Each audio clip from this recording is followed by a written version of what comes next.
Maraknya kasus bullying atau tindak penindasan yang terjadi di lingkungan pendidikan yang dilakukan oleh sejumlah remaja SMP negeri di Malang, Jawa Timur yang diduga menjadi korban perundungan teman sekolahnya sejumlah pihak. Bullying merupakan ekspresi menyimpang pada anak dalam upaya pencarian jati diri, peran pendidikan di keluarga dan sekolah sangat diperlukan sebagai penyeimbang.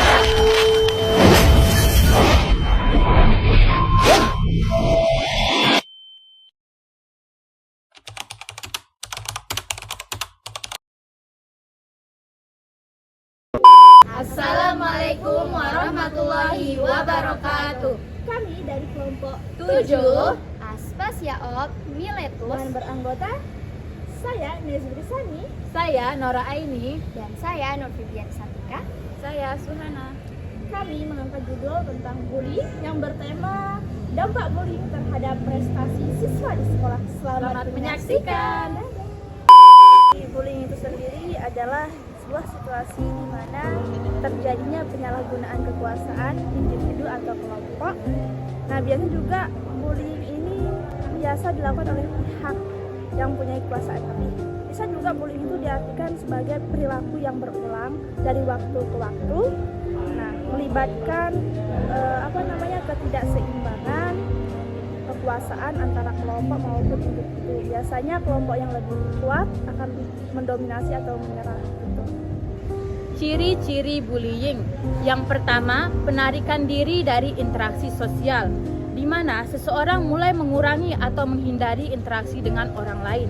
Contohnya itu, seseorang yang biasanya aktif dalam kegiatan kelompok tiba-tiba menolak untuk ikut, malahan lebih sering menghabiskan waktu sendiri di dalam rumah. Yang kedua, ada cedera atau kehilangan harta benda yang tidak dapat dijelaskan. Terjadinya luka atau kekerasan pada barang-barang pribadi tanpa sebab yang jelas atau hilangnya barang-barang berharga secara misterius. Contohnya itu, munculnya memar tanpa sebab yang jelas, seringnya kehilangan barang-barang pribadi atau kerusakan pada barang-barang kesayangannya. Ciri-ciri yang ketiga ada perubahan suasana hati, perilaku, tidur, atau nafsu makan. Perubahan yang signifikan dalam diri kita, emosi, yang cara bertindak, pola tidur, atau kebiasaan memakan. Contohnya itu merasa sedih terus-menerus, mudah marah, sulit tidur, kehilangan minat pada aktivitas yang biasanya disukai, atau mengalami perubahan nafsu makan yang drastis. Ciri-ciri yang keempat ada penghindaran situasi tertentu seperti menolak pergi ke sekolah. Contohnya itu seseorang anak yang sebelumnya senang pergi ke sekolah tiba-tiba menolak untuk berangkat ke sekolah, atau seorang dewasa yang menghindari tempat-tempat ramai karena merasa cemas. Baik, saya akan menjelaskan jenis-jenis bullying. Yang pertama, jenis bullying fisik. Bullying fisik adalah yang bisa kita lihat secara kasat mata. Contohnya menendang, memukul, melempar barang ke orang, dan lain-lain. Kedua, bullying verbal. Bullying verbal adalah yang bisa kita dengar, misalnya meneriaki, mencaci, dan lain-lain. Dan ketiga, bullying sosial bullying. Dan yang keempat adalah bullying sosmed. Bullying sosmed adalah bullying yang ada di sosial media, seperti mengirim pesan kepada korban dan lain-lain. Yang kelima, bullying mental atau psikologis. Dampak dari bullying dapat berwujud dalam berbagai macam bentuk negatif. Dapat menyebabkan stres yang mengarah kepada kecemasan, kesepian, dan lain sebagainya. Anak-anak yang terlahir dalam kondisi mudah cemas akan sangat rentan untuk mengalami fobia. Anak-anak yang terlahir dengan kondisi mudah cemas akan rentan mengalami gangguan kecemasan atau fobia. Terus, seorang yang dibully tentunya akan mengalami trauma dan serta pertama kali dibully, kebanyakan dari mereka para korban hanya diam dan menahan, bahkan menyembunyikan apa yang dialaminya dari orang sekitar. Berikut ini dampak bullying bagi sang korban menurut Suryani. 1. Depresi. 2. rendahnya kepercayaan diri. 3. Pemalu dan penyendiri. 4. Merosotnya prestasi akademik. 5. Merasa terisolasi dalam pergaulan. Adapun beberapa dampak bagi seorang pembuli, contohnya gangguan kesehatan mental seperti depresi, kecemasan, dan gangguan kepribadian. 2. Berkurangnya kemampuan empati. 4. Antisosial makin parah. Fungsi dari masalah terjadinya bullying ini yaitu yang pertama, kita harus memberikan perlindungan terhadap korban tersebut, yang dimana agar korban tersebut merasa aman dan nyaman terhadap kita. Yang kedua itu kita harus bersikap tegas untuk menghentikan bullying tersebut, yang dimana bila situasinya memungkinkan bisa kita langsung terjun kayak gitu untuk menghentikan bullying secara langsung. Terus yang ketiga itu kita harus menghindari main hakim sendiri, yang dimana kita boleh membela korban bullying tersebut, tetapi kita tidak boleh main hakim sendiri. Terus yang keempat ada kita harus memberikan edukasi tentang bullying ke sekolah ataupun ke masyarakat. Selanjutnya itu ada bangun kemampuan berempati. Edukasi tentang empati ini tuh sangat penting banget, dan ini tuh solusi dari terjadinya bullying tersebut. Yang dimana empati ini dapat membantu seseorang untuk memahami dan merasakan apa yang dirasakan oleh orang lain. Yang terakhir ada kita melaporkan tindakan bullying tersebut. Kita bisa saja melaporkan tindakan bullying ini ke pihak yang berwenang, yang dimana pihak yang berwenang dimaksud di sini yaitu kayak misalkan ya guru ataupun kepala sekolah. Kenapa kita harus melaporkan tindakan bullying ini? Agar tidak terjadi lagi. Dan yang terakhir itu ada kesimpulan, yang dimana bullying ini masalah yang serius kayak gitu, yang banyak terjadi di negara kita. Bullying ini yang sering banyak terjadi itu di sekolah, dimana kita harus terjun langsung ke sekolah ataupun ke masyarakat tentang edukasi masalah bullying. Kita juga harus memiliki pengawasan yang ketat dan dukungan bagi korban. Dan kita juga harus mempunyai langkah-langkah yang penting untuk mengatasi masalah tersebut. Yang dimana sekolah, orang tua, masyarakat harus bekerja sama untuk menciptakan lingkungan yang aman untuk terhindarnya dari masalah bullying tersebut.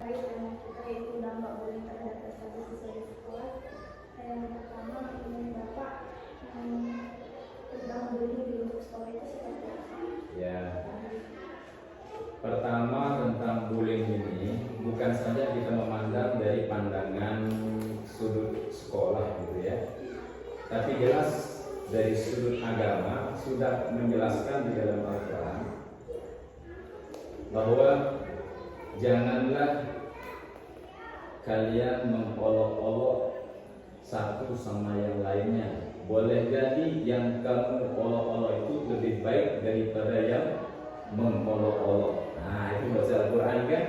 Nah, oleh karena itu kenapa Allah sampai mengatakan melarang kita membuli? Ini kan bahasa kerennya bullying ini. Ya, ngolok teman kita, membullying itu karena Allah menciptakan masing-masing manusia itu punya keistimewaan. Tak ada seorang manusia pun tak istimewa. Orang yang membuli itu merasa dirinya yang paling istimewa. Maka dari sisi kesombongan dari pihak sosial itu sudah pada orang yang membuli. Yang kedua, dampak. Nah, di pendidikan terutama di sekolah yang lagi sekarang ini lagi viral-viralnya banyak yang membuli. Pertama, bagi di lingkungan sekolah itu akan merusak mental anak. Nah, merusak mental anak itu dengan proses pembelajaran. Anak dia nanti minder, gitu kan? Minder sama temannya. Sehingga apa? Dia malu masuk sekolah. Nah, maka dampaknya begitu dia malu masuk sekolah akan berdampak kepada sosial kemasyarakatan. Nanti orang tuanya akan mengadu. Kalau orang tuanya menengah itu sudah persoalan yang semakin besar di lingkungan sekolah. Ini akan tidak bisa terpisahkan gitu kan antara wali, siswa, kemudian dengan lingkungan masyarakat. Maka dampak bullying ini sebenarnya di lingkungan sekolah itu sangat mempengaruhi pertama mental anak. Kemudian yang kedua, dampak daripada bullying ini juga itu akan melahirkan sifat kesenjangan sosial, karena jika kita sudah meremehkan ciptaan Allah Subhanahu wa Ta'ala. Kemudian berikutnya dampak bullying yang terjadi dalam dunia pendidikan kita sekarang ini yang kita lihat di situ itu banyak terjadi korban, gitu kan? Bahkan sampai bullyingnya sampai kepada kekerasan. Tapi alhamdulillah di sini tidak ada, maksud saya gitu. Yang sering kita lihat, artinya apa? Sampai melakukan fisik, gitu kan? Sampai ke arah fisik. Maka sungguh dampak bullying ini baik secara aturan normal undang-undang maupun secara aturan agama itu sangat tidak dibolehkan melakukan bullying. Bahkan sudah saya awali dari mukadimah tadi itu bahwa Al-Quran saja sudah melarang kita, janganlah kalian mengolok-olok satu sama lainnya bila tadi yang kamu olok itu lebih baik daripada yang tadi mengolok-olok.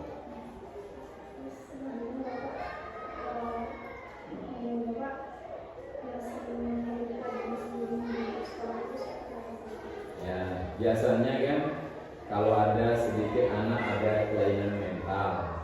Nah, biasanya nih, yang ada kelainan mental, mungkin ada sedikit ada kelainan karakter yang itu dianggap oleh teman-teman mereka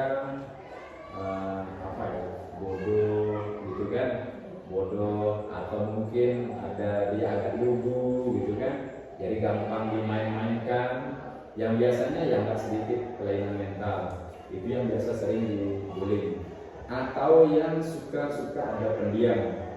Nah, biasanya orang temannya dia itu biasanya dibully-bully. Nah, gitu kan? Maka karena karakter masing-masing anak itu kan beda-beda.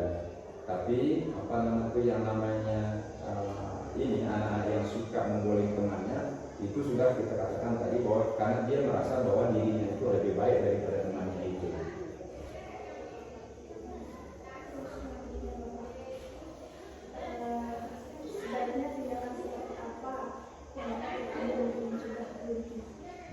Pertama gitu kan, kalau kita di lingkungan sekolah, terutama dari pihak lembaga, artinya guru dan seluruh karyawan yang ada di dalam itu harus memahami bahwa sesungguhnya membuli itu adalah perbuatan yang tercela. Kemudian secara aturan agama melanggar ajaran agama, maka harus dipahami baik itu oleh siswa atau oleh guru-guru atau secara umum gitu kan.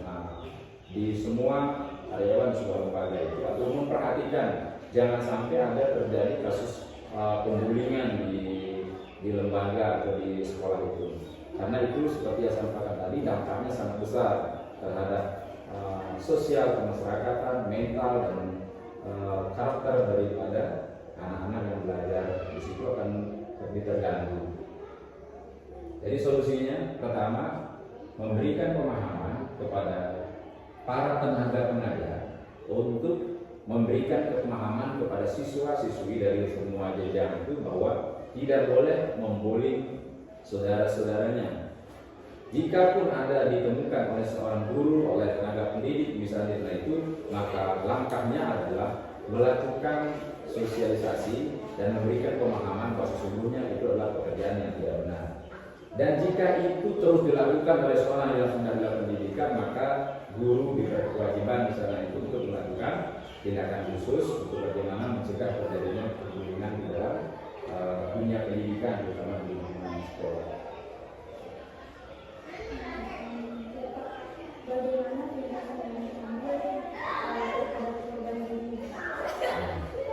Jadi kalau misalnya ada korban bullying dari pihak sekolah itu segera harus mengambil tindakan, misalnya memberikan dia semangat dan motivasi. Yang kedua melindunginya, artinya jangan sampai kemarin dia sudah menjadi korban bullying sekarang ini dia harus diberikan semangat dan motivasi oleh pihak lembaga atau penyelenggara pendidikan.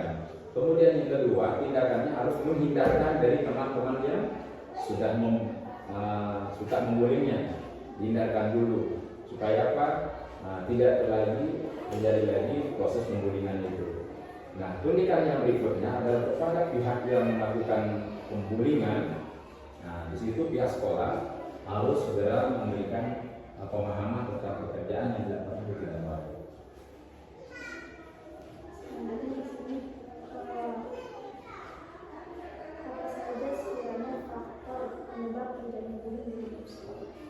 Faktor yang pertama biasanya adalah ya faktor fisik. Nah, biasa seperti tadi kan ada yang sedikit agak kelainan mental, gitu. Biasanya itu diremehkan gitu kan, secara fisik. Yang kedua mungkin dari sisi kadang-kadang dari sisi ekonomi, mungkin dia agak kurang kelihatannya ke temannya ini. Biasanya dia orang kaya, biasanya dia grup-grup sama teman-temannya yang menjadi ini. Lalu ada temannya yang miskin itu dicemooh-cemooh, kasihan begini, kamu begini, kamu begini. Nah, bisa saja pertama faktor fisik, yang kedua faktor ekonomi, yang ketiga adalah faktor kecerdasan. Merasa pintar, dia temannya ini agak bodoh, gitu kan, maka dibully. Maka itu tiga faktor ini biasa yang menyebabkan di lingkungan sekolah. Faktor fisik, yang kedua adalah faktor kecerdasan, yang ketiga adalah faktor ekonomi. Nah, ini yang biasa terjadi pembullying lah, gitu kan, di tengah-tengah lingkungan kita.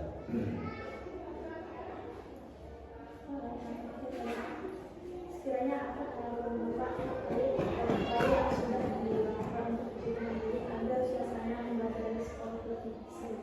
Ya. Jadi kembali kita kepada ajaran agama. Harapan kita tidak boleh ada seorang pun di antara kita ini adalah meremehkan ciptaan Allah. Karena semua kita, Allah menjelaskan bahwa sesungguhnya inna akramakum indallahi atqakum. Sesungguhnya yang paling mulia di sisi Allah orang yang bertakwa. Jadi orang yang membuli itu menganggap dirinya paling mulia. Karena Allah sudah menjelaskan bahwa sesungguhnya yang paling mulia di sisi Allah orang yang bertakwa. Jangan-jangan yang kita bully itu mereka adalah orang yang lebih dekat kepada Allah Subhanahu wa taala daripada kita membuli.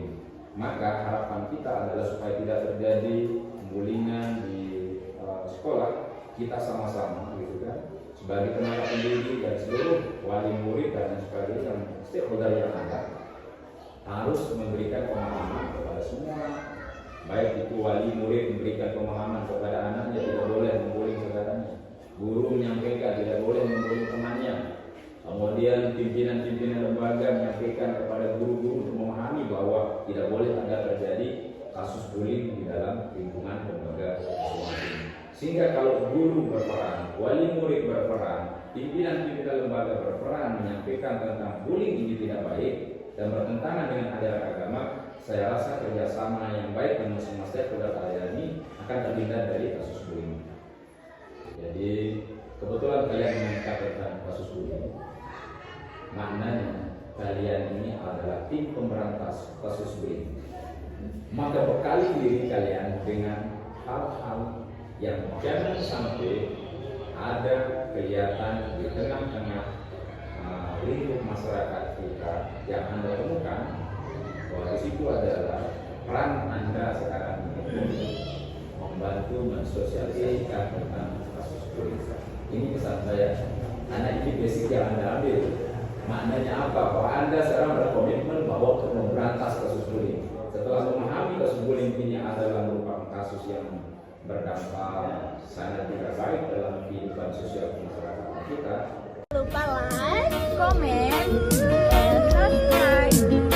Ina membawa cakep. Lalu makan strawberry. Cakep. Master Produções, produzindo sucessos em alta qualidade.